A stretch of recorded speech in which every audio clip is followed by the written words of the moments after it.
Alex Ovechkin scores his 51st goal. Wait a minute, what?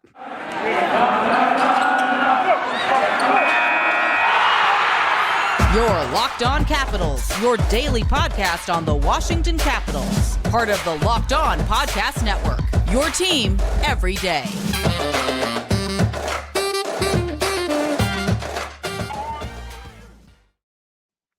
Well, hello and welcome into this edition of Locked On Capitals. I'm so glad you decided to join me today.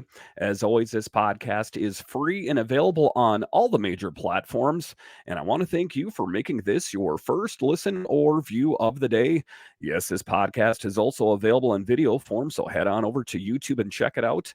And when you're on YouTube, make sure and hit that subscribe button. And if you like the videos, give it a thumbs up. It really helps grow the channel. My name is Dan Holme. You can find me on Twitter. It's at DanCaps218. You can find the show on Twitter. It's at Locked On Caps. So in this edition of Locked On Capitals, the Capitals make it 2 in a row. Yes, that's what I'm happy about is this Caps team now sits at 500. We'll talk a little bit more about the game tonight.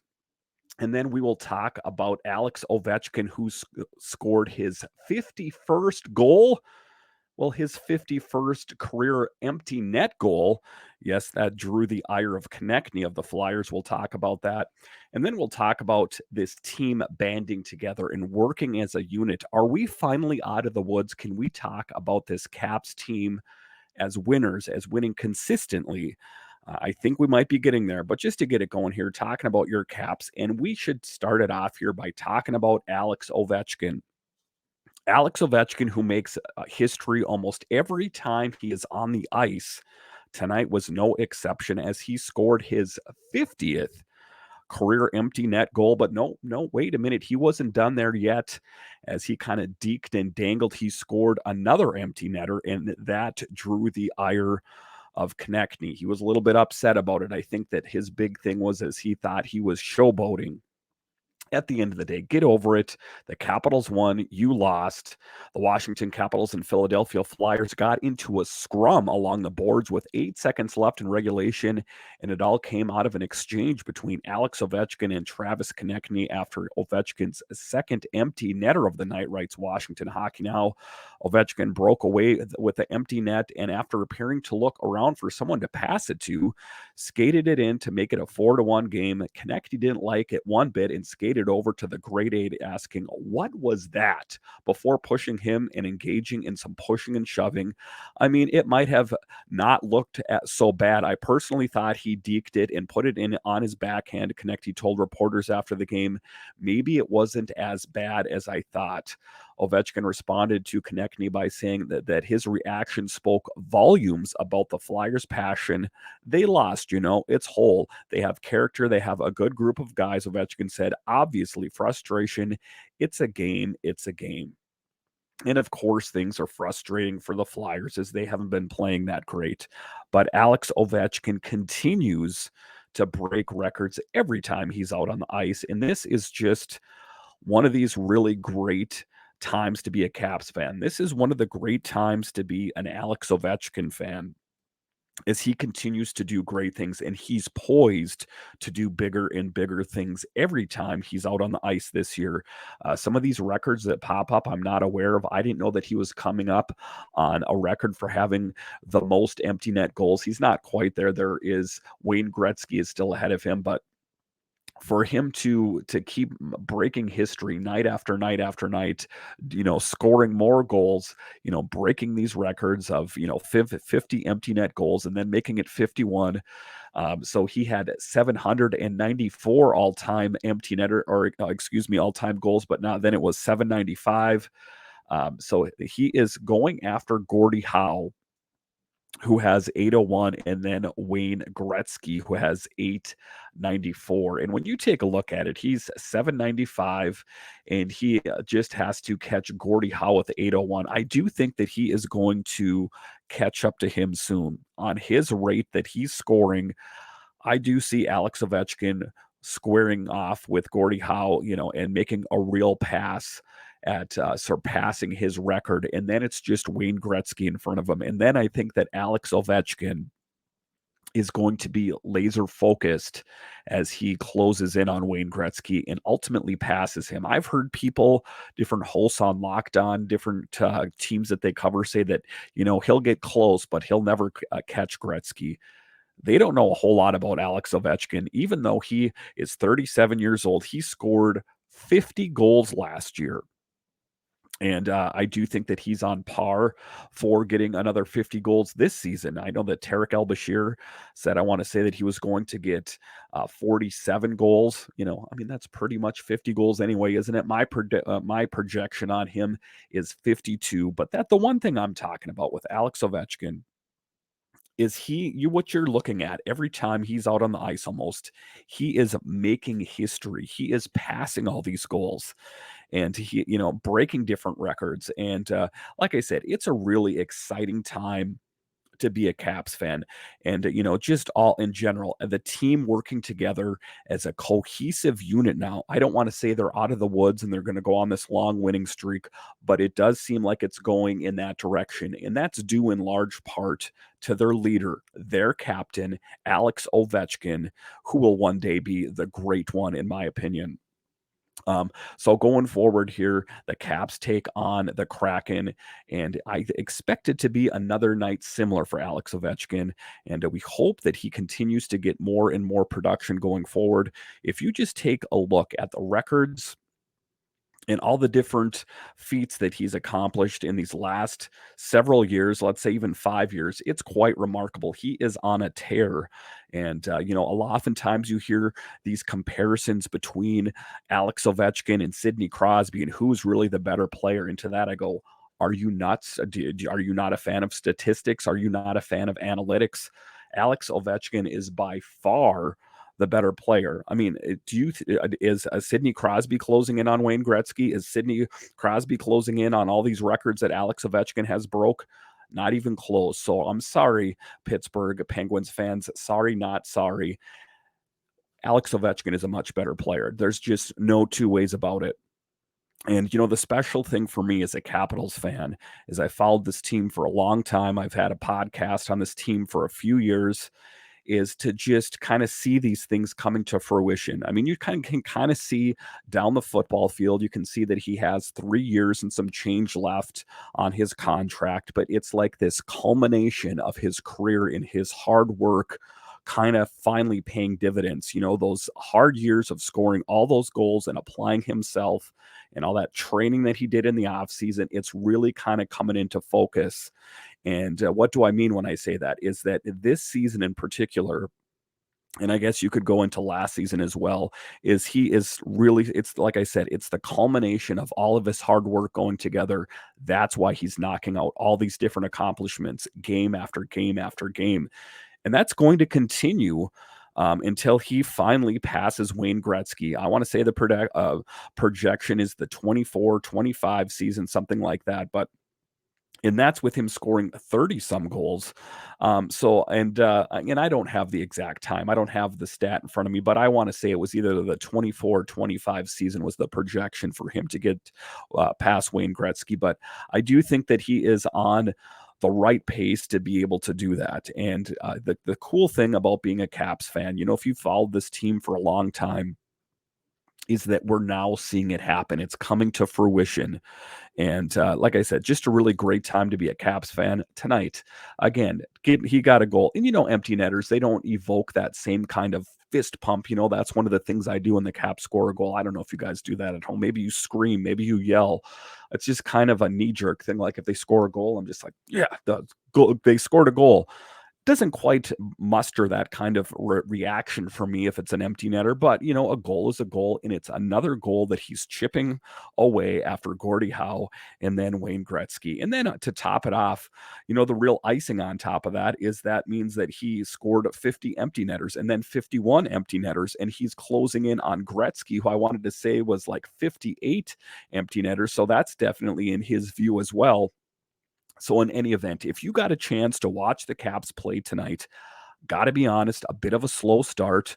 kind of a snooze fest, almost the first period and a half there where there was not a lot of shots on net. It was a team that was clamped down, like Joby and Lockwood talked about. It's almost easy to kind of start getting your head in the mind space of what am I going to be doing tomorrow? Because I think to a certain extent for the Capitals, Alex Ovechkin included, is that they want to think about what's next. And what I'm thinking about it next is the Caps taking on the Kraken. And if they can keep this winning going forward, and if Alex Ovechkin can continue to keep playing in top form and knocking out those records night after night, because that's what it's all about, is just him working together, the Caps working together, and seeing what they can accomplish and see how many records he can knock out. I do think that he can catch Gordie Howe here in short order if everything goes according to plan. All right, so after the break here, we're going to talk a little bit more in depth. It wasn't all the Alex Ovechkin show. It was a really great goal by Dylan Strome off a deflection by John Carlson, a great goal. It's about Charlie Lindgren playing on his head, playing in top form, playing as a backup goalie for the Washington Capitals, but doing a great job. We'll talk about the Capitals' performance tonight next.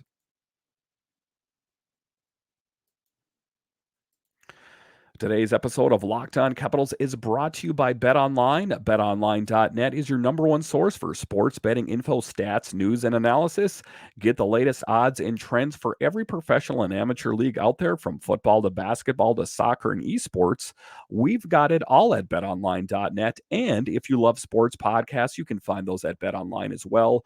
We're always the fastest and easiest way to find your betting fix. Head to the website today or use your mobile device to learn more. And guys, even if you're not into betting, you could bet on an upcoming Capitals game like the one against the Kraken. It makes watching the games that much more exciting. So go to BetOnline, where the game starts. Thank you for making Locked On Capitals your first listen today. For your second listen, check out Locked On Sports Today. From the games that matter the most to the biggest stories in sports, go beyond the scoreboard and behind the scenes with local experts and insights only Locked On can provide. Locked On Sports Today, available on the Odyssey app, YouTube, and wherever you get your podcasts. All right, welcome back into this edition of Locked On Capitals, where it's your team every day. And I'm always happy when I get to do these podcasts after the Caps pick up a win. The Caps pick up 2 wins in a row. And you might think to yourself, is that really that great of a feat? Well, on this Capitals road trip, there were 12 points available. The Caps got 7. The Capitals now sit 12, 12, and 4. And I know what you're thinking. What is Dan so excited about? They're 500, considering how this team has played this year. Considering the fact that they won a game against the Oilers, which was a tough one. And I don't want to say that the game tonight against the Flyers was necessarily a tough one per se.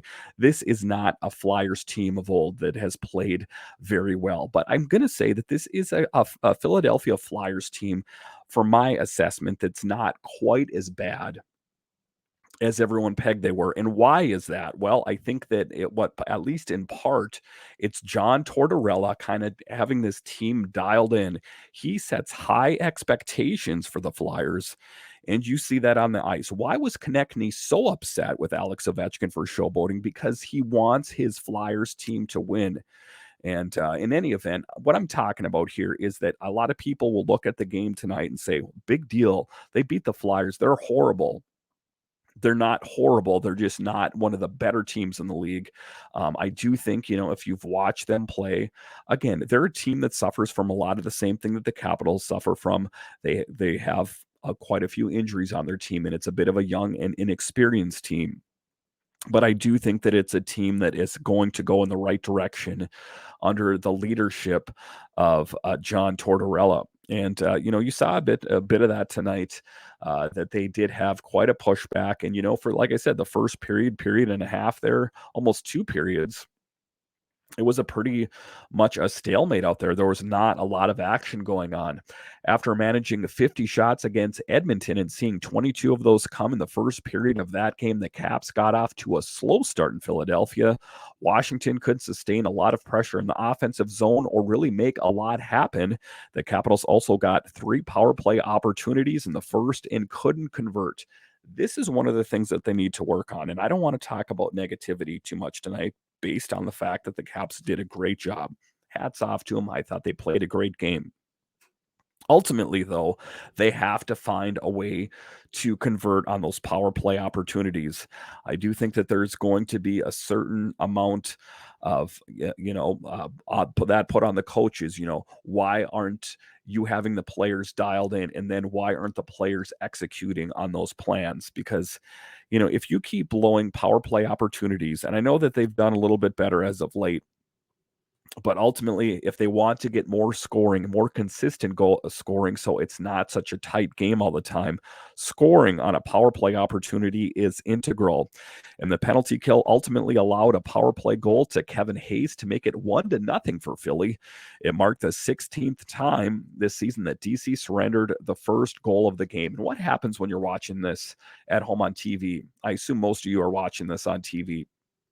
They start rolling all the stats, and they talked about, well, the Flyers scored first, and here's the stats for the Capitals if the other team scores first. And I got to say, it's not real favorable.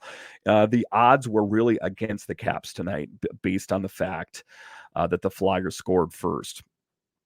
So, it was one of those tough things that it was kind of a tough pill to swallow. But ultimately, this is a story. This is a game about perseverance and tenacity that this Capitals team found a way to bind together and pick up a big win tonight. If this would have been the Capitals team a couple weeks ago, I think they may have lost this game. They were kind of stuck in their head a lot. But what I'm kind of starting to see out there is that they're starting to gel as a cohesive unit.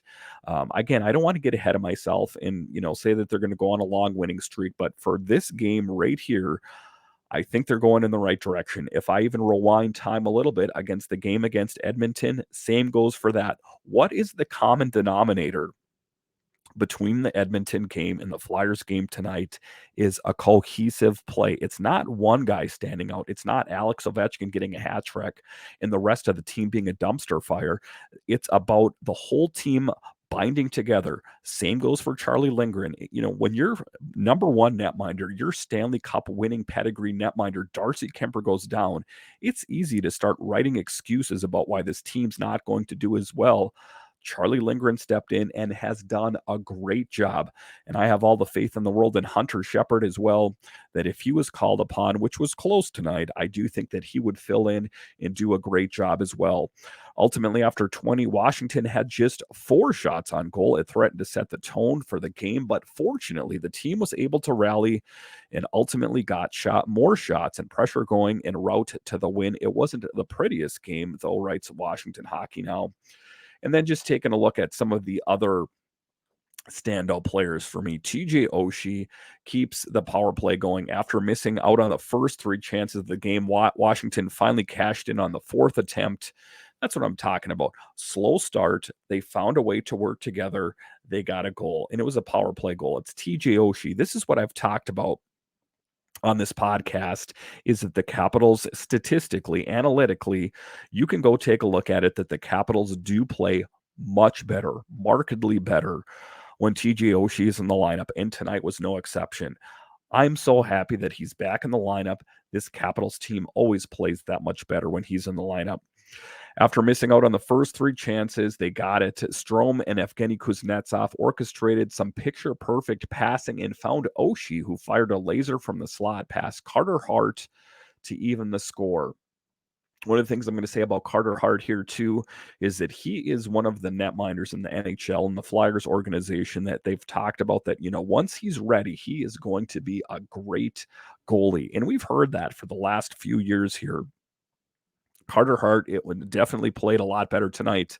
If you saw him play tonight, he kind of kept the Caps in check. You got to kind of mark 2 of those goals off because they were empty netters. But, just kind of broadening the lens around the NHL is that taking a look at how Hart played tonight is a positive sign, I guess, if you could have a takeaway. for the Flyers there. So that's what the Capitals need to build on here, if you're asking me, is continue to build on these building blocks. And what are those building blocks? Working as a unit, and applying the pressure, not taking your foot off the gas, and keep going.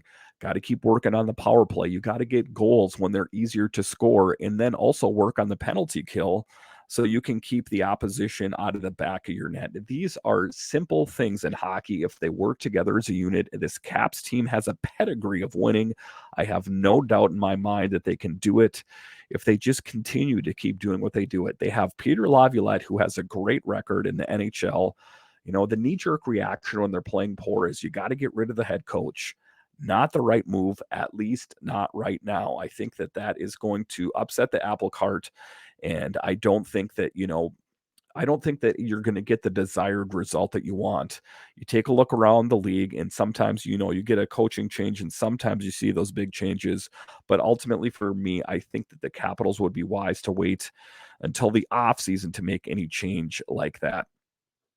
All right, so after the break here, we're going to talk about the great play of Dylan Strome as well. He is definitely turning into be one of the bigger acquisitions in the last offseason. We'll talk about him next. All right, welcome back into this edition of Locked On Capitals, where it's your team every day. In this last segment here, we're going to talk about the great play of Dylan Strome, a guy that was picked up in the offseason to fill the role of Nick Backstrom. Nick Backstrom, who we know is, kind of making his inroads to coming back to this Caps team after having that hip resurfacing procedure done. Ultimately, we don't know what the timetable is on it. If you take a look at other players that had that procedure done, not too favorable.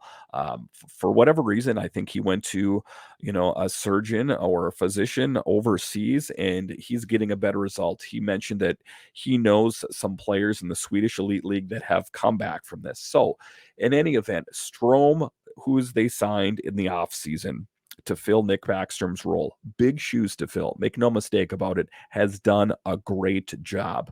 The Chicago Blackhawks lost is the Washington Capitals game. Strome was one of the heroes of the game last time Washington faced Philly, as he assisted on Ovechkin's overtime game-winning goal on Wednesday. He would get a go-ahead goal. However, it was also thanks to the fourth line that he got it on the board. Alexi Protas and Garnet Hathaway impressed with their battle along the boards and kept play and pressure alive. Then, when the puck came around, it got to Eric Gustafsson, who made a great slap pass to John Carlson, then fired the goal, and Strome tipped it in past Hart for the go-ahead tally in the third. So just a really great play by Dylan Strome. And if you've tried doing that out there before, it's not as easy as it looks. If someone shoots a puck and you try to deflect it when that puck is going so fast, my hats off goes off to all these NHL players or hockey players in general that can pull that off flawlessly. And tonight was another one of those examples. Dylan Strome deflecting off John Carlson, and it was a great goal, and it happened so fast. Sometimes you got to wait for the replay to see exactly what happened, because sometimes it's like bam, and all of a sudden the light comes on, you're like, whoa, wait, what happened there exactly? So in any event, it was a pretty sweet goal to watch there. And then, of course, to close it out here, talking about Charlie Lindgren, I cannot go on enough about how happy I am and proud I am of the net-minding tandem on the Washington Capitals this year, regardless of how Vitek Vanacek is playing in New Jersey and how Ilya Samsonov is playing in Toronto. They tried to retread that tire for a couple of years. Didn't work. They're having great success on their other teams. Mazel tov. Great. I'm happy for them. But as far as the Washington Capitals are concerned, I am more than happy than what they have in net with Darcy Kemper and Charlie Lindgren. I got to be honest, I wasn't totally up to speed with Charlie Lindgren before they signed him. I know that he was lights out for the Thunderbirds last year in his brief stint with the Blues. He played well. Well, he has continued with that. It wasn't a flash in the pan. He has continued to do great things. With Darcy Kemper still day-to-day with an upper body injury, the team is relying on Lindgren to step up and help fill the void. He hasn't disappointed after coming up huge for a big win over Connor McDavid in Edmonton 2 nights ago. He was in top form again, stopping 29 of 30 shots. That's good for a .967 save percentage. And coming with up some big stops, he was controlled, calm, and collected, and did what he could to keep the team in it.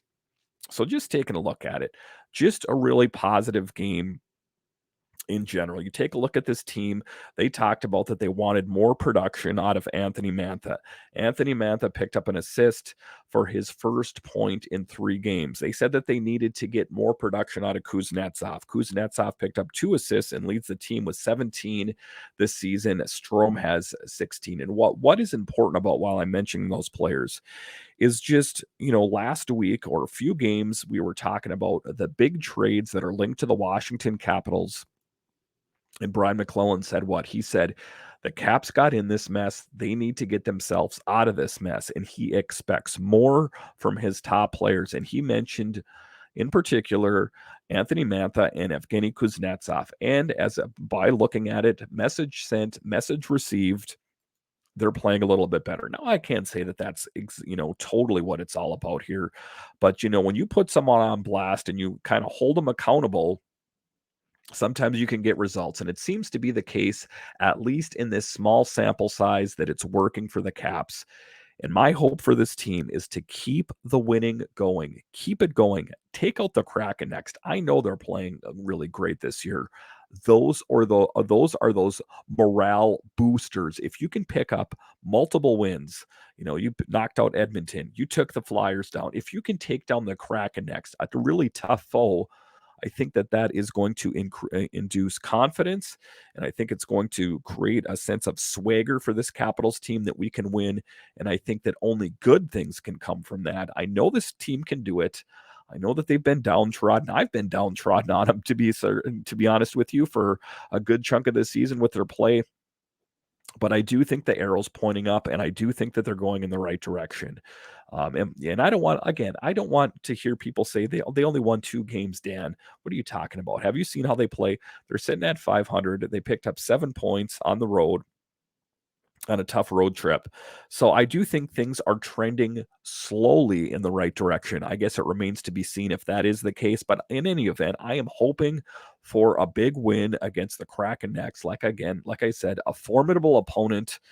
And a good litmus test, a good measuring stick for this Capitals team to see if they've actually rounded the corner. Are they that much better of a team? I guess there is certain, things to consider. Is Darcy Kemper going to be back? Is Faravari going to be back? Are we finally going to see the return of Dmitry Orlov? Those are the questions. Thank you for making Locked On Capitals your first listen. For your next listen, check out the Locked On Sports Today podcast, the biggest stories of the day, plus instant reactions, big game recaps, and the take of the day. Available on the Odyssey app, YouTube, and wherever you get your podcasts. So once again, thank you for joining me on this edition of Locked On Capitals, where it's your team every day. My name is Dan Homey, and I'll talk to you again next time.